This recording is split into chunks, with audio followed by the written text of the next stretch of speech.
ये है समय न्यूज नेटवर्क और आज हम मौजूद हैं अहमदाबाद में। चुनाव का मौसम है और ये चुनाव 2014 का बहुत ऐतिहासिक है, बहुत मायने में ऐतिहासिक है। चाहे इसको जिस तरह से इलेक्शनरिंग की गई है उसके की बात करें या इस चुनाव में जिस तरह से पूरा चुनाव एक धुरी के इर्द गिर्द घूम रहा है उसकी बात करें। आज हम मौजूद हैं उसी धुरी के पास जिसके इर्द गिर्द पूरा 2014 का चुनाव घूम रहा है। सारे मुद्दे गौन हो गए हैं। जब मोदी ऑन होते हैं हर मुद्दा, हर पार्टी, हर विरोधी मौन हो जाता है। आज मोदी जी हमारे साथ हैं। वो अपनी जो भविष्य की नीतियां हैं उनके बारे में बात करेंगे, अपने विरोधियों की बारे में बात करेंगे और उन सारे मुद्दों पे बात करेंगे जिनको आप जानना चाहते हैं। मोदी जी, आपका स्वागत है। समय के दर्शकों को मेरा नमस्कार। समय समय की बात है कि समय समय के साथ समय मिल गया। बहुत धन्यवाद। मोदी जी, ऐसा लग रहा है कि 2014 के चुनाव में जिस तरह से सारी चीजें आपके इर्द गिर्द घूम रही हैं, लगता है कि हिंदुस्तान में बहुत दिनों की एक जो ख्वाहिश थी लोगों के अंदर या भारत का जो एक सपना था कि कोई ऐसा नेता आए जो सारे लोगों को जोड़ के चले और भविष्य के लिए थोड़ा जागरूक हो, वो आप में दिखता है। क्या आपको भी ऐसा लगता है कि इन्हीं आकांक्षाओं की पूर्ति के लिए लोग आपकी तरफ देख रहे हैं? आपके सवाल के मैं दो हिस्से देखता हूं। मैं आपका आभारी हूं कि आपने बहुत अच्छे ढंग से मेरे विषय में शब्द प्रयोग किए, भावना प्रकट की। लेकिन अच्छा होता कि चुनाव मुद्दों के इर्द गिर्द होता और सत्ता दल की जिम्मेवारी होती है कि वे एजेंडा सेट करें, अपने 10 साल के कार्यकाल के आधार पर जनता से वोट मांगे। और हमारा देश ऐसा है कि एक आध दो काम रह जाते हैं तो भी बाय एंड लार्ज मानते हैं भाई ये कोशिश कर रहे थे। उसके बजाय कांग्रेस पार्टी ने डे वन से, जैसे जब बीजेपी अखबारों में आता था कि भाई मोदी को प्रधानमंत्री पद का उम्मीदवार घोषित करेंगे, तो कांग्रेस वालों को कोई कारण नहीं था उसमें उलझने का। तो उन्होंने बयानबाजी की। बयानबाजी क्या की? नहीं तो हम तो चाहते ही हैं मोदी को तुरंत घोषित करते हैं, फिर तो हमारे लिए कैटवॉक हो जाएगा, फिर तो मैदान खाली हो जाएगा, बीजेपी जितना जल्दी करे अच्छा है। यानी मैं हैरान था कि उन्होंने ऐसी गलत स्ट्रेटेजी कैसे अपना ली और बाद में वो उसी में फंसते गए। फिर दिन रात मोदी को गाली देना, मोदी की आलोचना करना, कुछ भी हो मोदी को सवाल करना। अब हो सकता है कि उनको ये उनकी जो भी सलाहकार होंगे उस 16 मई के बाद बहुत पछतावा उनको होगा।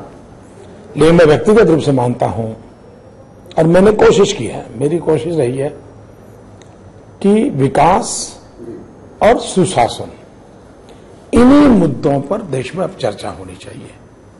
क्योंकि देश का जो नौजवान है वो एक घिसी पिटी राजनीति से तंग आ गया है जी।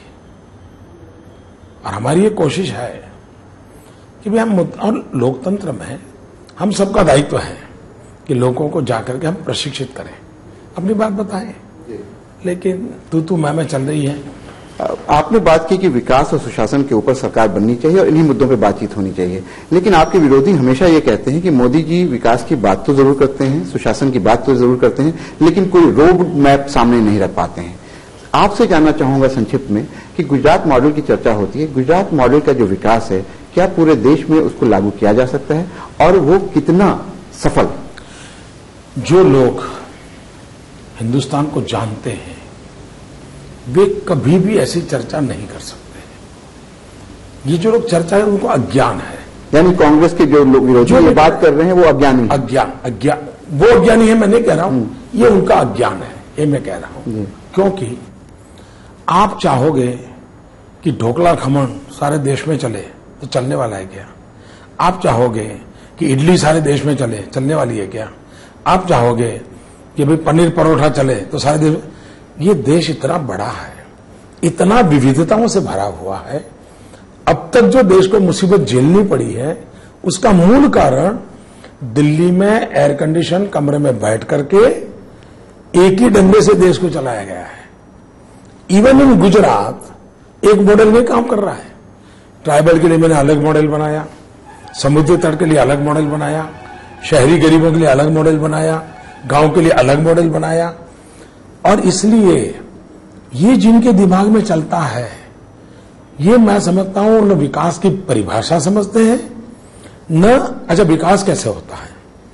जो यहां संभावनाएं पड़ी हैं उनको सबसे पहले स्पर्श करना होता है, वहां जो पोटेंशियल पड़ा है उसको टैप करना होता है, और वहां जो बैडली नीड है उसको प्रायोरिटी देनी पड़ती है। ये अगर आपको करना है तो आपको, और इसलिए मैंने कहा है कि जैसे अपना भारत माता का नक्शा है, भारत माता के नक्शे में पश्चिम की भुजा तो जरा मजबूत लगती है, गोवा कहो, कर्नाटक कहो, महाराष्ट्र कहो, गुजरात, राजस्थान, लेकिन भारत मां का पूर्वी पट्टा देखिए, भारत मां के चित्र पर पूरा दुर्बल दिखता है।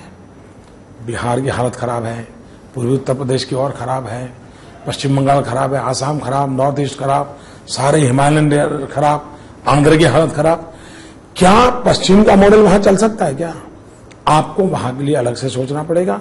और इसलिए मेरी पहली प्रायोरिटी है कि हमारे देश की, भारत मां की जो एक भुजा मजबूत है, दूसरी भुजा भी उतनी ही मजबूत बननी चाहिए। मोदी जी, आप पूरी हिंदुस्तान में काफी किलोमीटर चले हैं, पूरे हिंदुस्तान का आपने दौरा किया है। कितने आश्वस्त हैं आप इस बात को लेकर के कि इस बार भारतीय जनता पार्टी की सरकार बनेगी और नरेंद्र मोदी प्रधानमंत्री बनेंगे?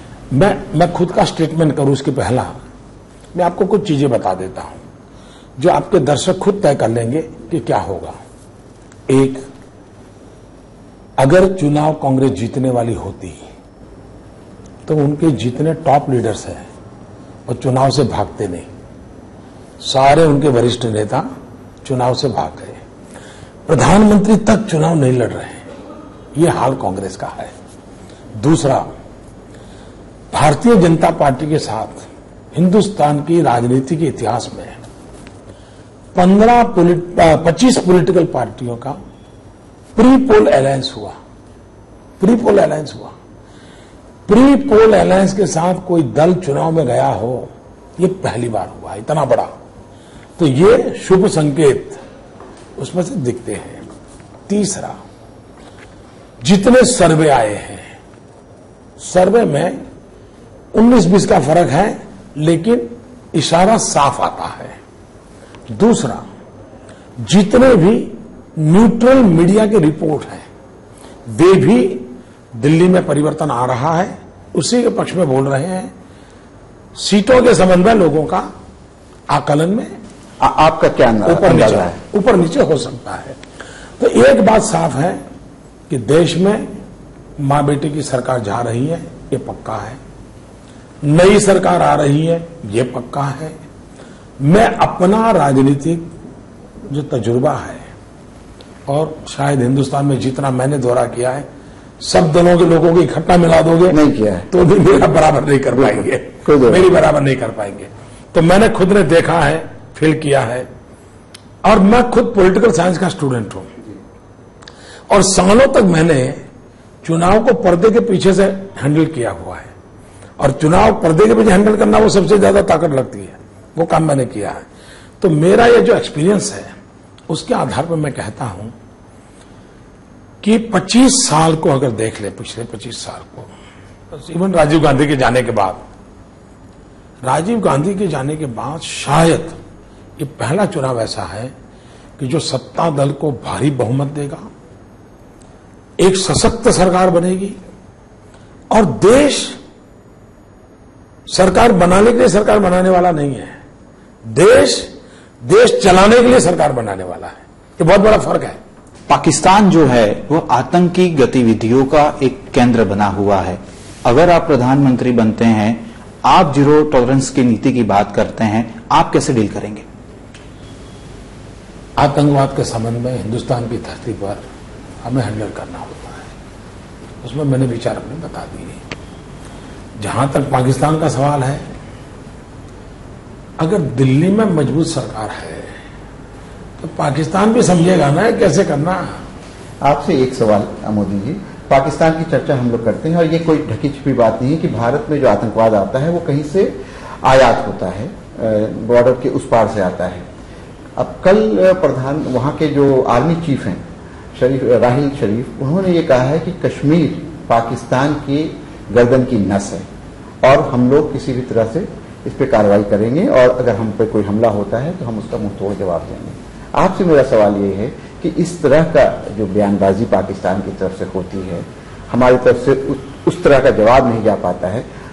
अगर 16 मई के बाद नरेंद्र मोदी दिल्ली में हैं, इस तरह की बात होती है तो आपकी कश्मीर नीति क्या होगी और पाकिस्तान को लेकर के पाकिस्तान की इस तरह की जो गतिविधि उस पर आपकी नीति क्या होगी? और एक सवाल और आपसे कि दाऊद इब्राहिम के संदर्भ में आपने कहा था कि उसको वहां से हमको लाना है, तो क्या उसके लिए कोई मिलिट्री एक्शन या कोई कोवर्ट ऑपरेशन भी एक ऑप्शन हो सकता है? आपने काफी सवाल इकट्ठे कर दिए। पहली बात है कि पाकिस्तान की तरफ से जो बयानबाजी होती है वो कोई नई चीज नहीं है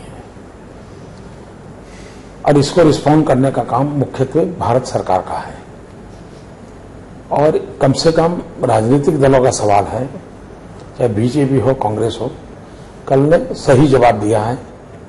दोनों पार्टियों ने एक ही प्रकार का जवाब दिया, सही दिया है और मैं मानता हूं वही होना चाहिए, अच्छी बात है वो और आई अप्रिशिएट।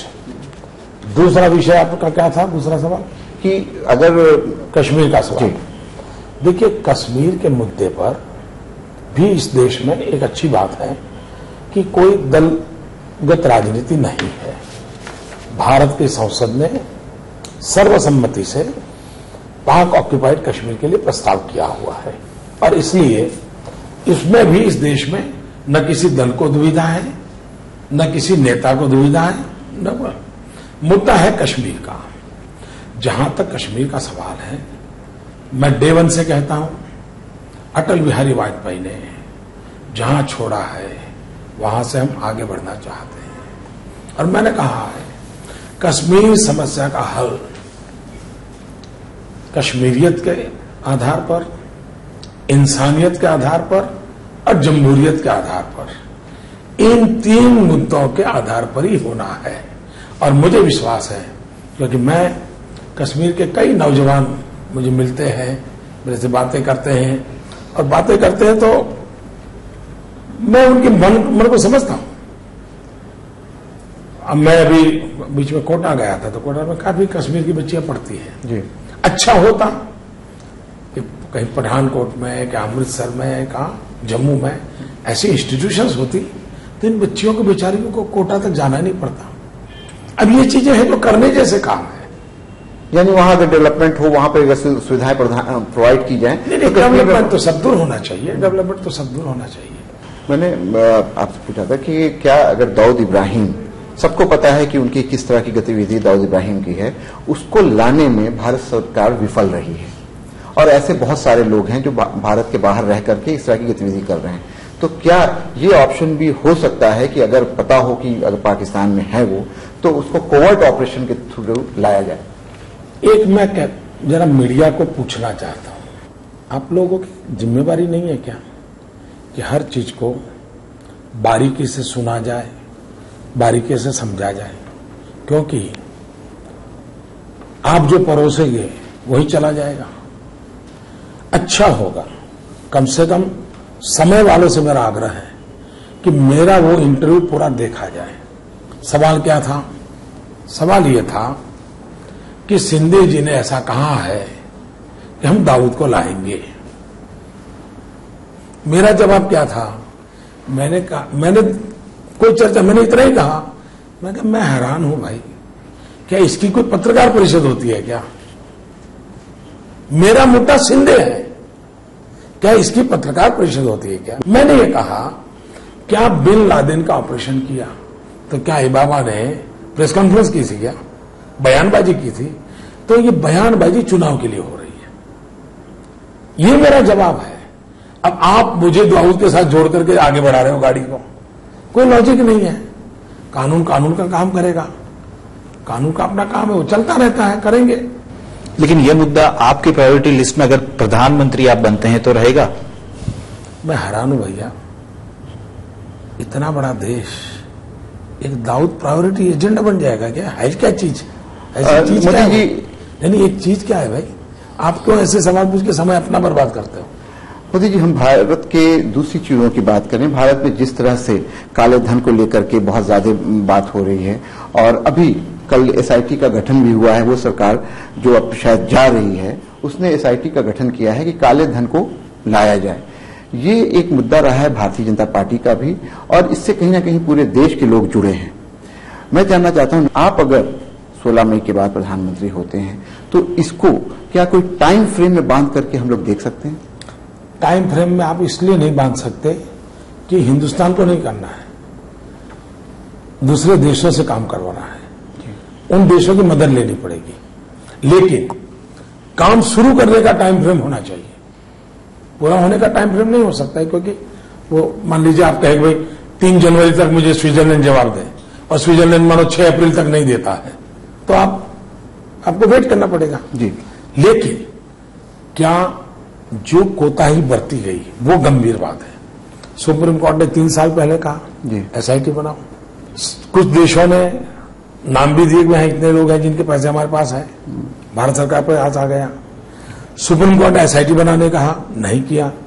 आखिरकार सुप्रीम कोर्ट को परसों डंडा मारना पड़ा और कहना पड़ा कि आप ये छिपाते क्यों हो, ये लीपापोती क्यों कर रहे हो, सुप्रीम कोर्ट के कहने के बाद भी एसआईटी क्यों नहीं बना रहे हो, इन्वेस्टिगेशन क्यों नहीं करते हो।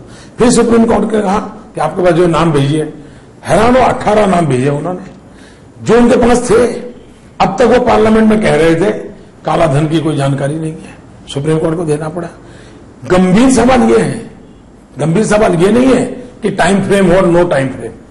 और इसलिए हम मानते हैं, अच्छा आज अफवाहें चल रही है, कोई कहता है $1 ट्रिलियन है, कोई कहता है $1 बिलियन है, कोई कहता है $1 मिलियन है जी। भांति भांति की बातें होती है। न मेरे पास जानकारी है, न और किसी का जानकारी वाला मुझे कोई मिला है।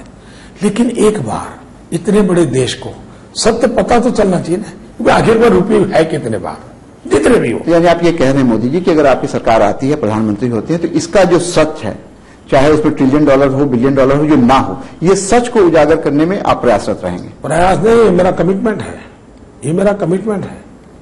दुनिया के सब देशों से जो भी संधि करनी पड़ेगी करेंगे। हिंदुस्तान में कोई बड़ा ताकतवर टास्क फोर्स बनाना होगा, बनाएंगे। इंटरनेशनल लॉ की मदद लेनी पड़ेगी, वो लेनी पड़ेगी। भाई भारत का पैसा इतना बड़ा बाहर गया और मेरा देश गरीबी में परेशान रहे, तो कुछ तो नहीं गया है, तो ये भी पता हो जाएगा। जो सच है वो सामने, छुट्टी अब अपना चालू करो, जो सच है वो सामने। हाँ। इसी तरह से जब बात होती है तो ये कहा जाता है कि नरेंद्र मोदी जी की विदेश नीति के ऊपर कोई बहुत व्यापक कोई पेपर नहीं आया है। मैनिफेस्टो की जब बात होती है तो उसमें भी उसकी बहुत ज्यादा चर्चा नहीं होती है। मैनिफेस्टो पे भी कुछ चीजों के बारे में है कि वो अंत में कर दिए गए, 48 नंबर पेज पे किए गए। लेकिन मैं आपसे जानना चाहता हूं कि जिस तरह से आपके ऊपर अभी न सिर्फ हिंदुस्तान में बल्कि विदेशों में भी आपके ऊपर टीवी पे चर्चा हो रही है, चाहे अमेरिका हो, चाहे पाकिस्तान हो, बांग्लादेश हो, भूटान हो, नेपाल हो। ऐसे में नरेंद्र मोदी को एक नेता के रूप में विश्व देख रहा है कि एक बड़ी शक्ति को उभर रही है। आपने इस पे जो आपका रोड मैप है वो कुछ आपने तैयार किया है? देखिए, पहली बात है, दुनिया में शायद अमेरिका एक देश ऐसा है कि जिसके चुनावों में फॉरेन पॉलिसी मुद्दा होता है। बाकी दुनिया के किसी देश में फॉरेन पॉलिसी के आधार पर वोटर वोट नहीं डालते हैं, क्योंकि वो अपनी ही समस्याओं से इतना परेशान होता है। खाना मिलेगा कि नहीं, बच्चों को शिक्षा मिलेगी कि नहीं मिलेगी, नौजवान को नौकरी मिलेगी कि नहीं मिलेगी, किसान आत्महत्या करना बंद करेगा कि नहीं बनेगा, बलात्कार हो रही माताओं बहनों की रक्षा होगी कि नहीं, ये मुद्दे हैं। और इसलिए बहुत स्वाभाविक है कि हिंदुस्तान के अंदर चुनाव में सामान्य मानवीय की जिंदगी से जुड़े हुए सवाल प्रीडोमिनेंट रहते हैं। और इसलिए बहुत स्वाभाविक है कि ऐसे विषयों की चर्चा बहुत कम होती है। लेकिन जहां तक भारतीय जनता पार्टी, हम सालों से सरकार में रहे हैं, हम एक रिस्पॉन्सिबल विपक्ष के रूप में रहे, हर बार हमने हमारी पोजीशन क्लियर की हुई है। ऐसा नहीं कोई अंधेरे में तीर मार रहे हैं हर विषय में। लेकिन अगर मोटे तौर पे मैं कहूं अब फॉरेन पॉलिसी का आज से 25, 50 साल, 30 साल पहले का जो रूप था वो नहीं रहा। अब external affairs ministry in A way mainly trade and commerce को ही डील करती है। इंपोर्ट एक्सपोर्ट के आसपास ही देश होता है। अब हमारी विदेश नीति ऐसी हो जो हमारा एक्सपोर्ट बढ़ाए, इंपोर्ट कम करे। हमारी विदेश नीति ऐसी हो जो हमसे दुनिया से टॉप मोस्ट टेक्नोलॉजी लाए, अधिकतम अधिक टेक्नोलॉजी लाए। हमारी विदेश नीति या कॉमर्स नीति ऐसी हो जिसके कारण हमारे यहां सबसे ज्यादा मैन्युफैक्चरिंग सेक्टर में इन्वेस्टमेंट आए। इन चीजों की ओर बल चढ़ा है। तीसरी बात है संबंधों का रूप। बाय एंड लार्ज संबंधों में कोई उतार चढ़ाव ज्यादा नहीं आता है। कोई बड़ी एक्स्ट्राऑर्डिनरी घटना घटती है तो फिर थोड़ा सा, बिल्कुल, बाकी तो नॉर्मल हमारी दुनिया में चलता रहता है, ये सब जानते हैं। लेकिन हमारा मत ये है, क्या विश्व में भारत को स्वीकृति मिल रही है? क्या भारत का नाम आते ही दुनिया को लगे हाँ भाई इनसे तो दोस्ती बनाना जरूरी है, इनकी हमें जरूरत है। वो स्थिति विदेश नीति से ज्यादा आंतरिक नीतियों पर निर्भर करती है। देश अगर ताकतवर बनता है, देश शक्तिशाली बनता है तो विश्व आपको स्वीकार करता है। हमारा प्रॉब्लम क्या हो गया कि हमने अपने आप को इतना नीचे कर दिया है कि दुनिया हमें ऐसे ही गिनता ही नहीं है। तो वो स्थिति बदलनी चाहिए। तीसरी, हमें दुनिया पर हावी होने के लिए हम नहीं है। जिनको ये शौक है वो करते रहे। हमारा काम है दुनिया से दोस्ती बढ़ाना। हमारा काम है सारी दुनिया से आंख मिला करके बात हो। लेकिन आंख मिचौली वाले इंटरनेशनल रिलेशन नहीं होते हैं। आंख दिखाने वाले रिलेशन नहीं होते हैं। आंख झुकाने वाले रिलेशन नहीं होते हैं। और उसके लिए अगर आप सही ढंग से चलते हैं, दुनिया आपके साथ चलती है। मोदी जी, आपने कहा कि भारत में विदेश नीति बहुत बड़ा कोई चुनावी मुद्दा नहीं होता है। चुनावी मुद्दा देश की अंदरूनी जो स्थिति है वो होती है और उनकी जो समस्याएं। मोदी जी की नजर से अगर देखें तो देश में आज सबसे बड़ी 2 परेशानियां क्या हैं? कुशासन और विकास का न होना। विकास का न होना। देश को अगर हमें बाहर लाना है तो विकास पर बल देना पड़ेगा। देश को हमें अगर गरीबों की भलाई करनी है तो हमने सुराज्य के ऊपर बल देना पड़ेगा। अब मैं बताऊं क्या कारण है कि हमारे गरीब के बच्चे भी स्कूल नहीं जाते हैं। पैसे नहीं है, पैसे हैं। स्कूल नहीं है, स्कूल है। टीचर नहीं है, लेकिन गवर्नेंस नहीं है। उसके कारण बच्चा अपने घर बैठा है, टीचर अपने घर बैठे हैं, स्कूल को ताला लगा है। ये अगर सुशासन आता है तो गरीब का बच्चा पढ़ने लगेगा। कोई बीमार हो गया, गांव में अस्पताल है, एक्सरे मशीन बंद पड़ा है, डॉक्टर हाजिर नहीं है, पैथोलॉजी लेबोरेटरी काम नहीं कर रही है, गरीब आदमी जाएगा कहां? गरीब के पास तो सरकारी अस्पताल के सिवा कुछ नहीं है। उसको बेचारों को अपने गांव से दूसरे गांव जाना है, बस आ नहीं रही है, कहां जाएगा वो? ये सारी चीजों का समस्या का समाधान सुशासन से होता है।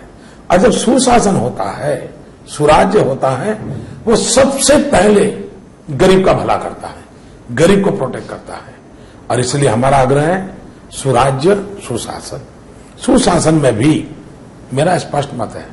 कभी कभी हम लोग देखते हैं कितने बड़े अच्छे 6 फुट शरीर हो, बड़ा तगड़ा दिखता हो, कपड़े शानदार पहने हो, लेकिन अगर एक बार डायबिटीज हो गया तो सारी बीमारियां आना शुरू हो जाती है। डायबिटीज से बीमारी दिखती नहीं है, लेकिन डायबिटीज होने से सारी बीमारी आना शुरू होती है।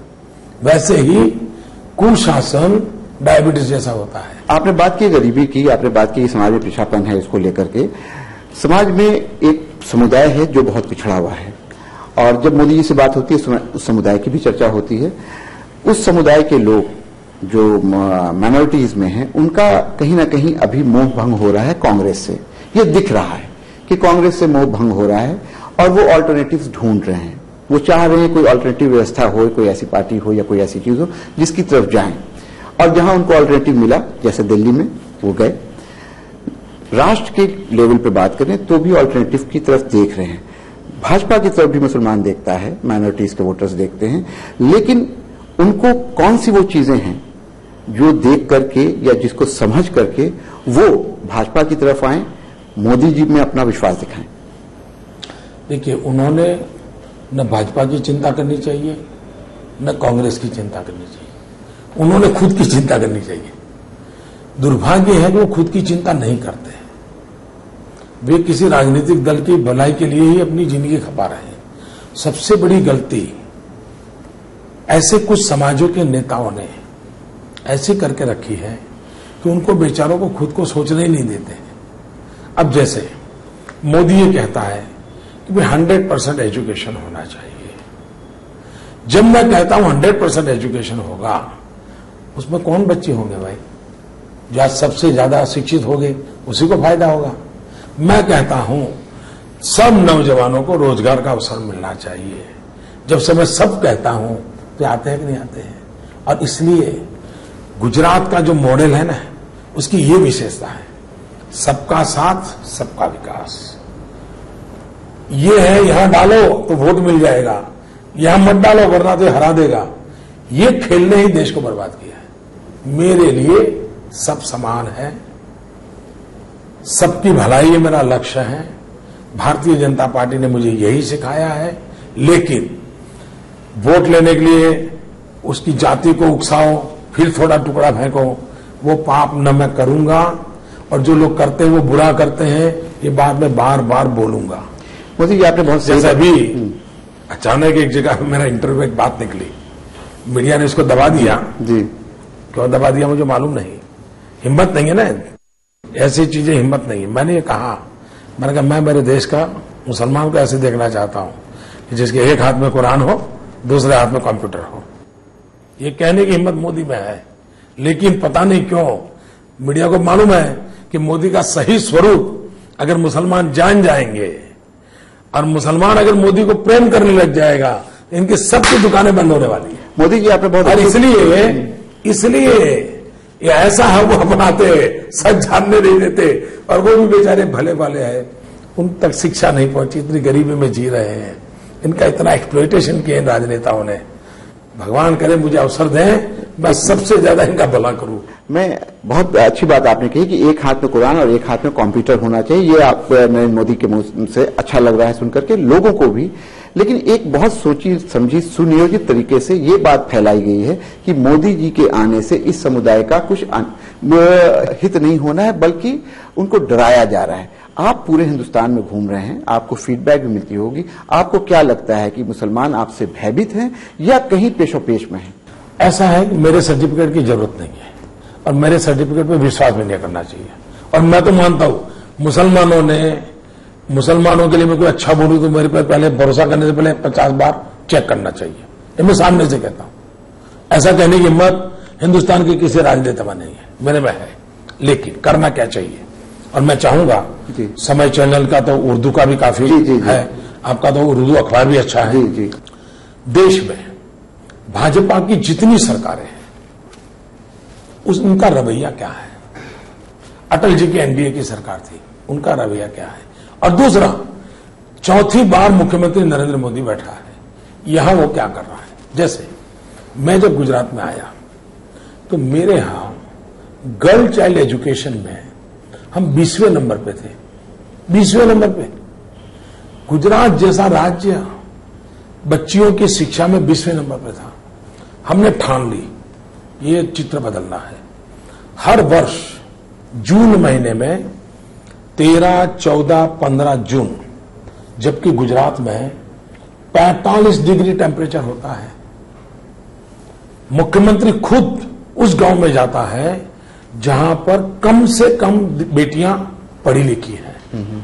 मेरे सारे मंत्री गांव में जाते हैं, सारे आईएएस अफसर, आईपीएस अफसर, फॉरेस्ट सर्विस के अफसर, और लगातार पिछले 10 साल से जा रहे हैं। ऐसा नहीं कि ब्रेक। जून महीने में अफसर लोग या तो स्विट्जरलैंड जाते हैं या कुल्लू मनाली जाते हैं, नेता लोग विदेश में जाते हैं। मेरी सरकार की सारी टीम 45 डिग्री टेम्परेचर में गांव जाती है, बच्चियों को स्कूल ले जाती है। और आज मुझे आनंद है इस बात का कि मेरे राज्य में 100% बच्चियां स्कूल में एनरोल हो रही है। ये 100% में क्या अभी भी देखना पड़ेगा ये रिलीजन वो रिलीजन ये करते रहेंगे क्या? ये काम मैं करता हूं। और मुझे एक बात की मैं गुजरात में खुशी, मैं जो शुरू में जाता था, मैं फिर पेरेंट्स की मीटिंग करता था। जिस गांव में छोटी स्कूल हो 50 परिवारों को बैठता था। आज मुझे कहना है पिछले 6-7 साल से जब मैं पेरेंट्स की मीटिंग करता हूं, सबसे ज्यादा बुर्खा पहनी हुई महिला उसमें आती है। और सब मैंने देखा है, बूढ़ी बूढ़ी माताएं कहती है भाई हम तो नहीं पढ़े लेकिन मेरी बच्ची को पढ़ा रहा है। ये मेरे देश के लिए बहुत अच्छा शुभ संकेत है। मोदी जी आपने बात कही, लेकिन एक चीज है कि कहीं ना कहीं ये जो समुदाय है वो बीजेपी के पास नहीं आ पाता है। कोई न कोई वजह ऐसी हो जाती है, चाहे दंगे हों या दूसरी चीजें हों, मुस्लिम समाज आपकी तरफ नहीं आ पाता है, भारतीय जनता पार्टी की तरफ नहीं आता है। क्या इसके लिए सिर्फ वो समुदाय जिम्मेदार है या भारतीय जनता पार्टी की तरफ से भी उतनी पहल नहीं की गई? मैं याद दिलाऊं आपको कि एक विजन डॉक्यूमेंट की बात आई थी कि विजन डॉक्यूमेंट लेके भारतीय जनता पार्टी आ रही है, और मेरी बहुत सारे लोगों से बातचीत हुई, लोग जानना चाह रहे थे कि उसमें क्या है, उस पर क्या चीज बातचीत हो रही है, वो नहीं आया। तो कहीं आपको आज ये नहीं लगता है कि शायद बीजेपी की तरफ से उतनी पहल नहीं हुई? ये सारे एकेडमिक वर्क हैं, वो तो उसके समय पे चलते रहते हैं, आते रहते हैं। भारतीय जनता पार्टी की इन सारे विषयों में नीतियां स्पष्ट है भाई। उसके बजाय, नीतियों के बजाय आप हमारी सरकारों का ट्रैक रिकॉर्ड देख लीजिए। मुसलमानों को क्या करना चाहिए? अब जैसे राजस्थान में कांग्रेस की सरकार थी, मध्य प्रदेश में बीजेपी की सरकार है, चलो भाई वहां मुसलमानों के 25 प्रश्न, यहां मुसलमानों के 25 प्रश्न। मध्य प्रदेश बीजेपी सरकार ने कैसे एड्रेस किया और राजस्थान की सरकार ने एड्रेस किया गया? ये काम क्या मुस्लिम समाज के जो रिसर्च स्कॉलर है उन्होंने करना चाहिए नहीं करना चाहिए? ये पॉलिटिशियनों को मत छोड़ो। और इसमें अगर कोई स्कॉलर लोग हैं मेहनत करना चाहते, क्योंकि मैं मुस्लिम स्कॉलर्स के साथ बहुत निकट दोस्ती है मेरी, बहुत मेरी अच्छी बातें होती है, लेकिन मैं ये राजनीति करने वाला नहीं हूं, कभी मैं फोटो निकालने वाला नहीं हूं। मैं ये हिंदू मुसलमान होने ही नहीं देने वाला हूं। आसमान ऊपर से गिर जाए, कल चुनाव हार जाओ तो हार जाओ, मेरे ख्याल से ये पाप मैं नहीं करूंगा, ये पाप मैं नहीं करूंगा, नहीं करूंगा, नहीं करूंगा। आपने दोस्ती की बात की, अभी 1-2 दिन पहले आपका बयान आया था दोस्ती के हवाले से कि अहमद पटेल आपके दोस्त हैं, लेकिन उन्होंने बयान जारी करके ये कहा है कि मैंने कभी उनके साथ खाना नहीं खाया, मेरी उनसे कोई नहीं। उन्होंने जो कहा बड़ा इंटरेस्टिंग, उन्होंने कहा कि 80 में एक बार उनके साथ खाना खाया था, लेकिन वो भी मैंने राजीव गांधी को बताया था। मुद्दा ये नहीं है खाना खाया कि नहीं खाया, लेकिन ऐसी की ऐसी पार्टी है कि एक व्यक्ति के साथ खाना खाए तो प्रधानमंत्री को बताना पड़ता है, ये चिंता का विषय है। ऐसी क्या मजबूरी है? ठीक है, उन्होंने कहा दोस्त नहीं है, उनकी मर्जी, इसमें क्या है। उन्होंने ये भी कहा है कि मैं सार्वजनिक जीवन छोड़ दूंगा अगर ये साबित हो जाए। नहीं, कोई न छोड़े। अहमद भाई सार्वजनिक जीवन में रहो, बहुत लंबे अरसे तक रहो और दुनिया को बताओ आपकी मेरी दोस्ती नहीं है, मेरी तरफ से दोस्ती है, आपकी तरफ से दुश्मनी है, आपको मुबारक। इसी दोस्ती दुश्मनी से एक बात याद है कि आपने बहुत उदारता से एक बात कही थी प्रियंका गांधी के संबंध में, और कि वो बेटी हैं, बेटी का काम कर रही हैं, बेटी का काम होता है मां के लिए काम करना और अपने भाई के लिए काम करना। उसको मीडिया ने शायद थोड़ा सा तोड़ मोड़ के पेश किया, ये कहा गया कि आपने ये कहा है कि प्रियंका मेरी बेटी समान है, जो भी बात थी। लेकिन जिस तरह से प्रियंका गांधी ने रिटॉर्ट किया और ये कहा कि मेरा पिता का नाम राजीव गांधी है और मैं किसी और की बेटी नहीं हूं, आपको क्या लगता है कि राजनीतिक जीवन में जो डायलॉग का जो लेवल इतना नीचे आ गया है कि एक बुजुर्ग अगर कोई बात कह रहा है तो उसको भी इस तलखी के साथ जवाब देना क्या उचित है आज की डेमोक्रेसी के लिए? मैं इस विवाद में जाना नहीं चाहता हूं, लेकिन अगर आपको लगता है कि मेरे साथ अन्याय हुआ है तो वो जो मेरा एक्चुअल इंटरव्यू है वो आप देश को दिखाते रहिए, और मोदी की सोच है दुनिया को बताइए। वो सोच जिसको बाय करनी है वो करेंगे, नहीं करनी है नहीं करेंगे, लेकिन मुझे उसकी एक्सप्लेनेशन देने वाला तो मैंने कोई पाप किया नहीं है भाई, और मुझे कोई उलझन में पड़ना चाहिए। मुझे जो कहना था उस इंटरव्यू में मैंने कहा है, और उस इंटरव्यू का तब तो अच्छा हुआ कि मेरी पार्टी के पास वो था, उसकी टेप थी जी, वरना तो पता नहीं है दूरदर्शन वाले काट छाट करके क्या कर देते। तो गुनहगार ये न्यूज ट्रेडर है, गुनहगार दूरदर्शन खुद है। जो चीज बाहर नहीं आई उस पर बयानबाजी करे दूरदर्शन, और भारत सरकार के पैसों से करे। इलेक्शन कमीशन सोया हुआ है, मुद्दे ये है, चर्चा उस पर होनी चाहिए। बाकी अगर मोदी ने कुछ भी गलत किया हो उसकी चर्चा होनी चाहिए। अंतर करते हुए आपसे ये जानना चाहेंगे कि जिस तरह का 7 फेज का इलेक्शन हो गया है, मात्र 2 फेज का इलेक्शन बचा हुआ है, और एक तस्वीर आपके मन में भी, मस्तिष्क में भी उभरती होगी, किस तरह का नतीजा उभरता हुआ आप देख रहे हैं और कितनी सीटों की? मैंने प्रारंभ में आपसे कहा कि राजीव गांधी के बाद पहली बार एक मजबूत सत्ता दल वाला परिणाम आएगा। राजीव गांधी के बाद इतनी बहुमत के साथ राजीव गांधी के बाद कोई सरकार नहीं बनी थी, ऐसी सरकार बनेगी। यानी आप ये बात कह रहे हैं कि आप अपने बलबूते पे भारतीय जनता पार्टी सरकार बनाने में सक्षम होगी? सरकार 125 करोड़ देशवासियों के बलबूते पर, मोदी के बलबूते पर, नंबर्स की कमी नहीं, मोदी के बलबूते पर कुछ नहीं चलता है। देश 125 करोड़ देशवासियों के बलबूते पर चलने वाला है। सर, दूसरा एक मोदी जी, एक सवाल ये है कि आपने 3 लाख किलोमीटर तक प्रचार किया, पूरे देश में भ्रमण किया है आपने, आचार संहिता का एक भी मामला नहीं हुआ। अहमदाबाद में आपने एक सेल्फी खींच ली, एक एफआईआर तक आपके खिलाफ दर्ज हो गई, क्या कहना चाहेंगे? ये बात सही है। मैं इतने सालों से सार्वजनिक जीवन में हूं और हमारे विरोधियों ने मुझे ऐसा एक भयंकर इंसान के रूप में पेंट किया है। एक मैगजीन ने तो मेरा फ्रंट पेज फोटो निकाली थी 7-8 साल पहले। मैं हैरान हूं कि वो ऐसा लोकतंत्र में कैसे कर सकते हैं, बड़ा भयंकर निकाला था। लेकिन सच्चाई ये है कि मोदी वो इंसान है कि जिसके जीवन में कभी भी रॉन्ग पार्किंग का भी गुनाह नहीं हुआ है। मैं तो लॉ अबाइडिंग पर्सन हूं और मैं ऐसे गरीब परिवार से आया हूं कि मैं तो कानून तोड़ने की कल्पना ही नहीं कर सकता। भी हम तो ऐसे डरते डरते बड़े हुए हैं, लेकिन पता नहीं अब मेरे नसीब में ये आ गया। इसलिए मैंने बड़ी पीड़ित होकर के, शायद आंध्र की तिरुपति की मेरी सभा में मेरे मन से निकल गया था। मैंने कहा कैसे मेरी जिंदगी में दिन आया जिस इंसान ने कभी कानून की बाहर पैर रखने का सोचा नहीं, पैर रखने की बात छोड़ दीजिए। और मैंने कहा यार मैं तो हैरान हूं कि कोई पिस्तौल दिखाए तो एफआईआर हो सकती है, कोई चाकू दिखाए एफआईआर हो सकती है, लेकिन कोई कमल दिखाए और एफआईआर हो जाए, ये तो इस देश में कहां जाएगा मुझे मालूम नहीं है। लेकिन मुझे किसी की शिकायत नहीं है। कानून का काम करे, मैं कानून से परे नहीं हूं। अगर मोदी ने कोई गुनाह किया है तो उस पर गंभीर से गंभीर सजा होनी चाहिए। मोदी जी, इस पे मत बटे हुए हैं। कुछ लोगों का कहना है कि इसमें कोई ऐसी अनहोनी बात नहीं हुई है, और पहले होता था 20 साल पहले कि चुनाव वोट देने के बाद लोग भाषण नहीं देते थे या मीडिया को एड्रेस नहीं करते थे। लेकिन अब ये परिपाटी हो गई है कि जो भी बड़ा नेता वोट देके निकलता है तो पब्लिक को एड्रेस करता है, तो इसमें कोई अनहोनी नहीं है। और वो जो कमल दिखाने की बात है और सेल्फी बनाने की बात है, उस पर भी मत जो है विभाजित है। लेकिन एक बड़ा सेक्शन ऐसा भी है जो ये मानता है कि शायद आपने वो किया तो गलती से नहीं किया, जानबूझ के किया। आपको क्या लगता है? नहीं, मैं बताता हूं। एक तो मैं मतदान करने गया तब नहीं किया है भाई, मैं तो बाहर जाने की बात है जी। और वो तो आप देखे होंगे चुनाव में सब लोग अपना खेस और कमल लेकर के ही घूमते हैं। और कांग्रेस वाले, अब मुझे बताइए, कांग्रेस वाला वोट करने जाएगा तो पंजा जेब में रख देता है क्या? आपने प्रधानमंत्री का देखा होगा, ऐसा कर रहे हैं, वो टीवी पे है, लेकिन उनका हाथ है, मैं क्या करूं? मेरा सीधी बात है ना।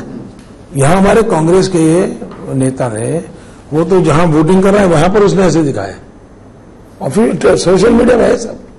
लेकिन मैं इन चीजों में पढ़ना नहीं चाहता, मुझे कोई शिकायत नहीं है। अगर मोदी ने गुनाह किया है तो कानूनी कार्रवाई इस पर होनी चाहिए। एक चीज मोदी जी, आपने वाराणसी से भी चुनाव नामांकन भरा है। वाराणसी के बारे में ये कहा जा रहा है कि भाजपा की अंदरूनी राजनीति और जिस तरह से आपके विरोधी वहां एक तरफ से गोलबंद हो रहे हैं, जो एक दूसरे के घोर विरोधी थे, अजय राय जो कांग्रेस के प्रत्याशी हैं और मुख्तार अंसारी जो उनके विरोधी रहे हैं, वो सब आपके पीछे आपके विरोध में गोलबंद हुए हैं। और कहीं ये भी माना जा रहा है, दबे जबान चर्चा है कि आपके पार्टी के अंदरूनी लोग जो आपके विरोधी हैं या आपसे सहमत नहीं है, वो सारे भी वहां मौजूद हैं। ऐसी स्थिति में आप वाराणसी से अपनी जीत को लेकर कितने आश्वस्त हैं, कितनी बड़ी जीत होगी? नंबर 1, भारतीय जनता पार्टी में न कोई मेरा विरोधी है, न मैं किसी का विरोधी हूं, न कोई किसी का विरोधी है। हम भारतीय जनता पार्टी एक परिवार की तरह चलाते हैं, टीम की तरह चलाते हैं। ये सारी झूठ गड़बड़बाजी करने वाले लोग आपको भ्रमित कर रहे हैं और दुर्भाग्य से आप जैसे पढ़े लिखे लोग भी भ्रमित हो रहे हो, तो ऐसी बातों में आने की कोई जरूरत नहीं है। नंबर 2, कांग्रेस पार्टी का एक चरित्र है भाई। आप मुझे बताइए, मैंने अभी पब्लिकली कहा कि कांग्रेस का चले तो सारे लोगों को जेल से बाहर निकाल करके चुनाव के काम में लगा दे। लालू जी को निकाल करके अभी उनके साथ बैठे हैं, वो औरों को भी निकाल देंगे। तो कांग्रेस पार्टी का तो कारोबार ही यही है भाई। तो कांग्रेस पार्टी ये सब करे कोई नई चीज नहीं है। अभी तक उन्होंने यही गुंडागर्दी, एंटी सोशल, इन्हीं की मदद लेके करना है। तो अब लोकतंत्र में उनके रास्ते वो हैं, हमारे रास्ते हैं जनता के पास जाना, अपनी बात बताना, सेवा करने का अवसर दो, प्रार्थना करना, हम करेंगे। आपने एक बात कही कि ये कांग्रेस का कल्चर है, जिस तरह से लोगों के साथ गुटबंदी करके बात कर रहे हैं। लेकिन मोदी जी, कभी आपको ऐसा लगता है कि क्या कारण है कि ये सारे एक तरफ हो जाते हैं जब मोदी जी की बात आती है? एक कारण ये हो सकता है शायद अकेले लड़ ना पाए, या क्या वो कारण है कि मोदी जी के नाम पे बहुत सारे जो आपस में दुश्मन है वो भी दोस्त हो जाते हैं? तो कभी आपको लगता है कि या तो आपकी पर्सनालिटी के कारण है, आपके काम करने की तरीके के कारण है, या आपकी पर्सनालिटी में जो ऑरा है शायद उससे कुछ लोग अनकंफर्टेबल होते हैं? क्या कारण है? बहुत सिंपल कारण है, 125 करोड़ देशवासियों का भरपूर प्रेम।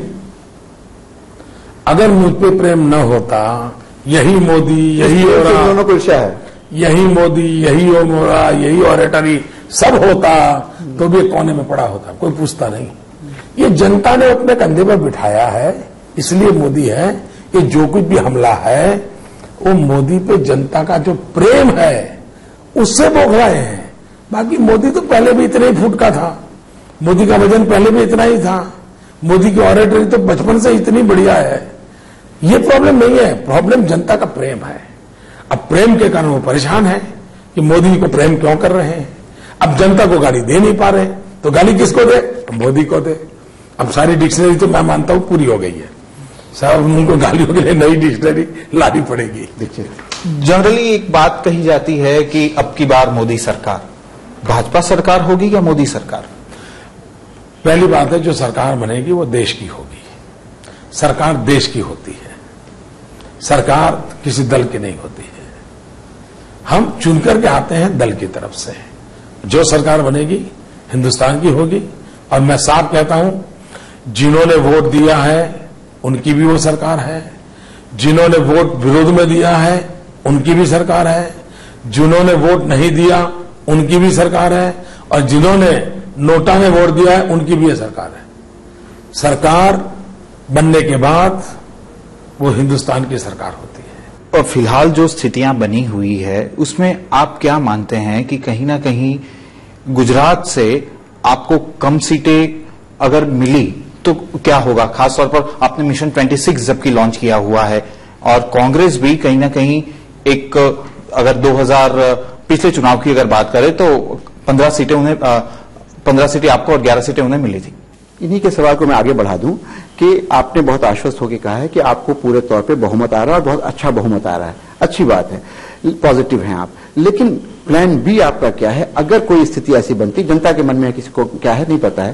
प्लान बी क्या है अगर आपको पूरा पूर्ण बहुमत नहीं मिलता है, 200 से 220 सीट के आसपास अगर आपकी सरकार रुक जाती है, तो वो कौन लोग हैं जो मोदी जी के साथ आके हाथ मिलाएंगे और आपकी सरकार बनने में मदद करेंगे? Plan A, Bharatiya Janata party NDA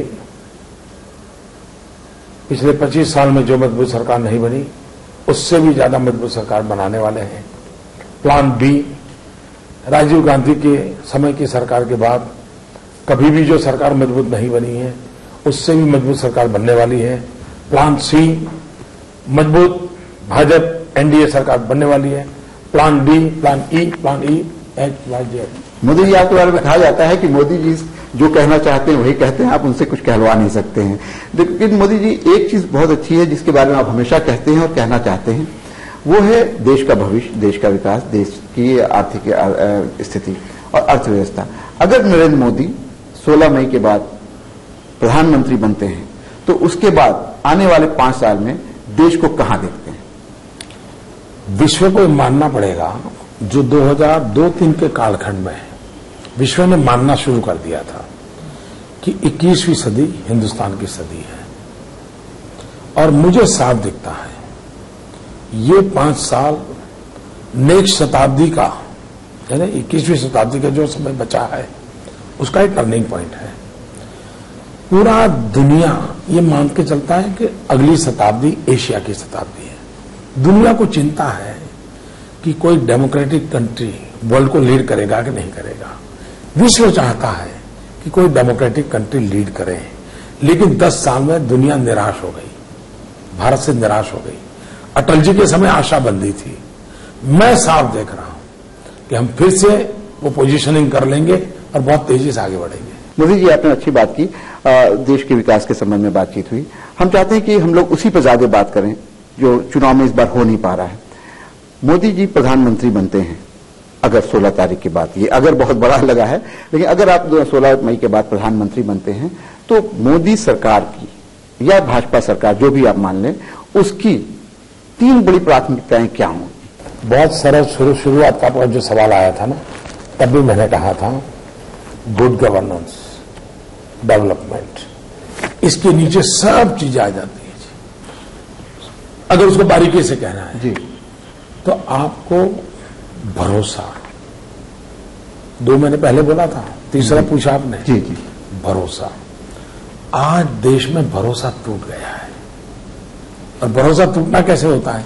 जैसे आपने अपनी बीबी को एसएमएस किया, फिर आप फोन करके कहते हो मेरा एसएमएस मिला, मतलब भरोसा टूट गया है। वरना आपको भरोसा होना चाहिए कि एसएमएस किया तो जाना ही जाना है। फोन करके पूछना पड़ता है क्या एसएमएस मिला क्या? 80% लोग देखे हो गया आप बाद में इंक्वायरी कंफर्म करते हैं। क्यों? भरोसा नहीं है। शाम को 6 बजे बेटी स्कूल से आ रही है, देर हो गई, मां का पसीना छूट जाता है, अरे बेटी आई कि नहीं, बेटी आई कि नहीं। ये जो स्थिति है बदलनी चाहिए, लोगों को भरोसा होना चाहिए, और ये काम सरकार ने करना पड़ेगा। आज जनता और शासक के बीच में भरोसा टूट चुका है, और कोई देश भरोसे के बिना नहीं चल सकता है। आपकी कंपनी ने आपको यहां भेजा है, भरोसे के साथ भेजा है, वो जाएंगे अच्छा ही करके आएंगे।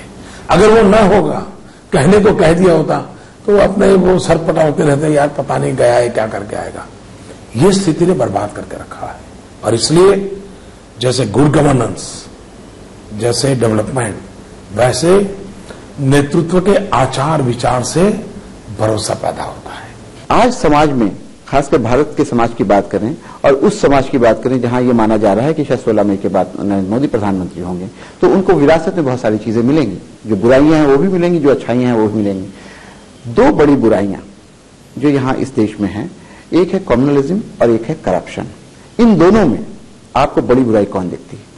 मैं मानता हूं दोनों के अलग अलग पहलू हैं। दोनों में राजनेता और राजनेताओं की सोच जुड़ी हुई है।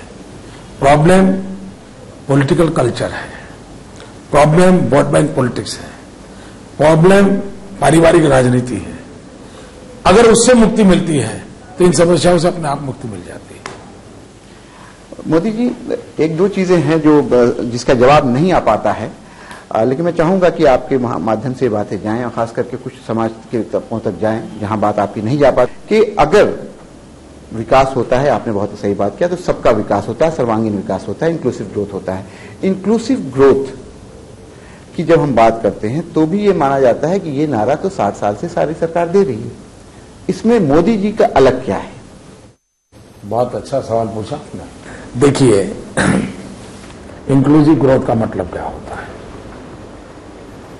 मेरी सरकार 2 साल में एक बार 2 दिन के लिए vibrant Gujarat global investor summit करती है, और दुनिया के 110 देशों के व्यापारियों को, उद्योगकारों को, सरकार के प्रतिनिधियों को, राजनेताओं को बुलाते हैं, और हम गुजरात में इन्वेस्टमेंट आए, गुजरात के जो बिजनेस है उसको दुनिया पहचाने, हमारी प्रोडक्ट दुनिया में बिके, सारा काम हम करते हैं। कितना समय देता हूं? 2 साल में 1 बार 2 दिन। मेरे यहां आज अक्षय तृतीया है जी। अक्षय तृतीया के दिन एक कृषि महोत्सव प्रारंभ होता है। इस जून महीने के टेम्परेचर में मेरे यहां करीब 1 lakh government employee including ministers हम 1 महीने के लिए गांव में जाते हैं, किसानों के साथ संवाद करते बैठते हैं और एग्रीकल्चर ग्रोथ में क्या करना चाहिए, टेक्नोलॉजी कौन सी लानी चाहिए, सीड्स कौन लानी चाहिए, क्रॉप कैसे बताएं, सारे चीजों को करते हैं। और उसका परिणाम यह आया कि गुजरात में एग्रीकल्चर ग्रोथ कभी माइनस रहता था, कभी 1-2% रहता था। हिंदुस्तान का एग्रीकल्चर ग्रोथ 3% को छू नहीं पा रहा है। गुजरात ने 10 साल पूरा 10+ एग्रीकल्चर ग्रोथ किया। ये एग्रीकल्चर ग्रोथ गांव की इकोनॉमी, किसान की इकोनॉमी, किसान की जेब में पैसा आता है, ये है इंक्लूसिव ग्रोथ। दूसरा, गुजरात में जब मैं आया 11 यूनिवर्सिटी थी, आज 47 यूनिवर्सिटीज हैं। शिक्षा का स्तर गुजरात में सरकारी स्कूलों में हेल्थ चेकअप का कार्यक्रम होता है बच्चों का, और हर वर्ष में 1 लाख से अधिक बच्चों को चश्मा देना पड़ता है।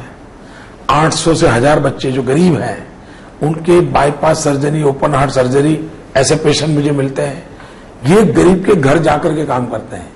आपने बात की एजुकेशन की, कि एजुकेशन पे जो आपका जो एक्सपेंस है, जो बजट एलोकेशन है, वो मात्र 12.5% है, आसाम का 20.5% है, लेकिन रिजल्ट अच्छे आ रहे हैं। क्या लगता है, हेल्थ के बारे में बात है तो लोग ये कहते हैं कि डॉक्टर्स की कमी रूरल गुजरात में बहुत है। मेरा आपसे सवाल ये है कि गुजरात का जो मॉडल है, जो हम लोग भी देख रहे हैं, वो कहीं 2 भागों में विभाजित तो नहीं है?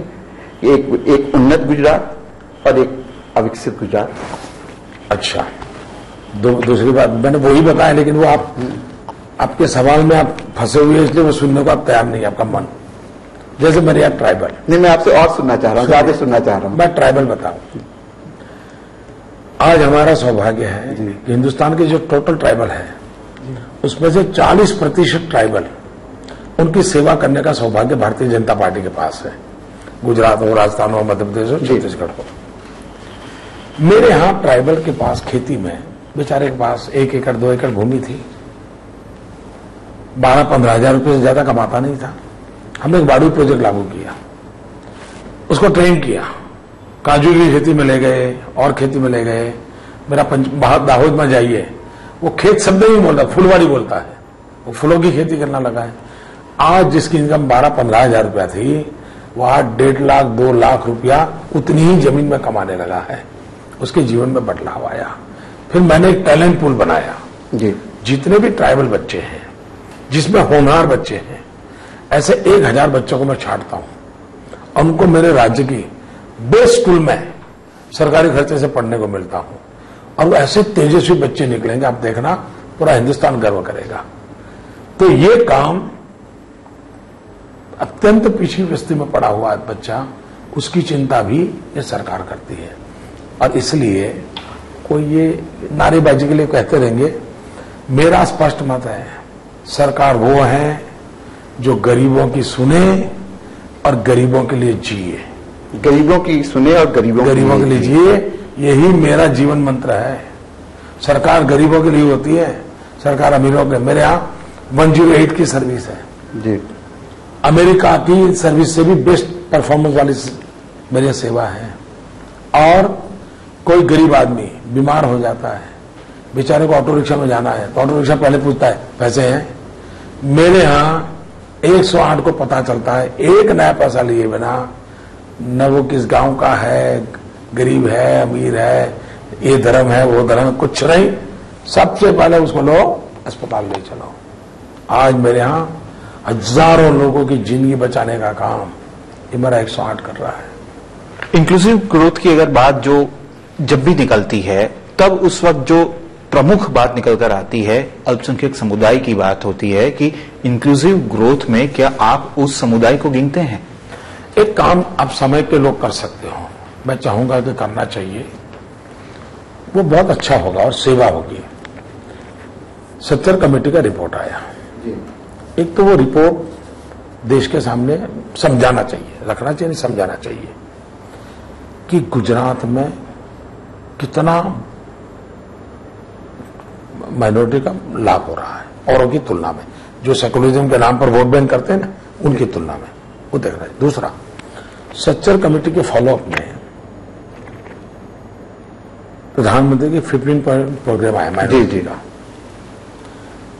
वो काम कैसा चला है उसका स्टडी करने के लिए एक कुंडू समिति बनी जी। उस कुंडू समिति का रिपोर्ट आया है। इतना ही नहीं, उत्तर प्रदेश के एक शायद मुस्लिम एमपी है, हिंदू में भूल गया, उसने भारत सरकार को सवाल पूछा जी कि आपके 15 पॉइंट प्रोग्राम है, हमारे राज्य में क्या हुआ। भारत सरकार ने जवाब दिया है 3 साल में आपके राज्य में इन 3 जिलों में 1 रुपया खर्च नहीं किया। भारत सरकार का जवाब है। कुंडू समिति का रिपोर्ट कहता है कि जिस गुजरात को कम्युनल स्टेट कहते हो, प्रधानमंत्री के माइनॉरिटी की भलाई के 15 पॉइंट प्रोग्राम का उत्तम से उत्तम इम्प्लीमेंटेशन कहीं हुआ है, गुजरात में हुआ है। यानी मोदी जी, अगर हम इसको इस तरह से देखें कि अगर आपकी सरकार आती है तो जो 15 पॉइंट प्रोग्राम है सच्चर कमेटी के रिकमेंडेशंस के बाद जो बना है, उसमें और तेजी आएगी और ये जो विकास जिसकी आप बात कर रहे हैं या जो लाभ उनको मिलना चाहिए माइनॉरिटीज को, जो आप कह रहे हैं कि नहीं मिल पाया है, वो उनके दरवाजे तक पहुंच पाएगा।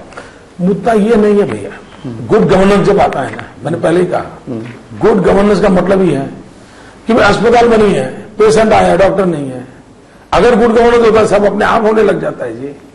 एक अच्छी सरकार चलाना शुरू करो। आखिर गुजरात में कोई मैं नाम लिख करके काम थोड़ा करता हूं कि देखो भाई इसका रिलीजन क्या है, इसका मेरा काम है, काम सब होने चाहिए। होने चाहिए मतलब सबको लाभ मिलना ही मिलना है, बच्चे सब स्कूल जाने चाहिए। फिर फातिमा जाती है कि फाल्गुनी जाती है, मेरा विषय नहीं। मेरी कोई बच्ची अनपढ़ नहीं रहनी चाहिए। आपकी बात से ये लग रहा है कि आप सरकार परिवर्तन से ज्यादा सत्ता व्यवस्था परिवर्तन की बात कर रहे हैं। हमारी व्यवस्था ऐसी है हिंदुस्तान की कि इसमें आरक्षण भी है, इसमें कम्युनिटीज के लिए प्रोग्राम भी हैं। तो क्या नरेंद्र मोदी की सरकार अगर आती है तो एक तरह से पूरी व्यवस्था परिवर्तन होगी? और दूसरा ये कि आरक्षण जैसे जो संवेदनशील मुद्दे हैं, मैं मुस्लिम आरक्षण की बात नहीं कर रहा हूं, आरक्षण जैसे जो संवेदनशील मुद्दे हैं उस पर मोदी सरकार की कोई नई नीति आएगी, कोई नई सोच होगी? मैं समझता हूं आज बहुत समय मैंने दिया है सर, अगली बार आप जरूर आइए, सरकार बनाने के बाद आइए, अपन विस्तार से बात करेंगे। हद से ज्यादा समय मैंने दे दिया जी। आपने बहुत समय दिया है और धन्यवाद भैया, बहुत धन्यवाद। आपके हम आभारी हैं कि आपने बहुत समय दिया, बहुत सारी बातों में बहुत विस्तृत जानकारी आपने। थैंक यू भैया, थैंक यू, बहुत बहुत धन्यवाद।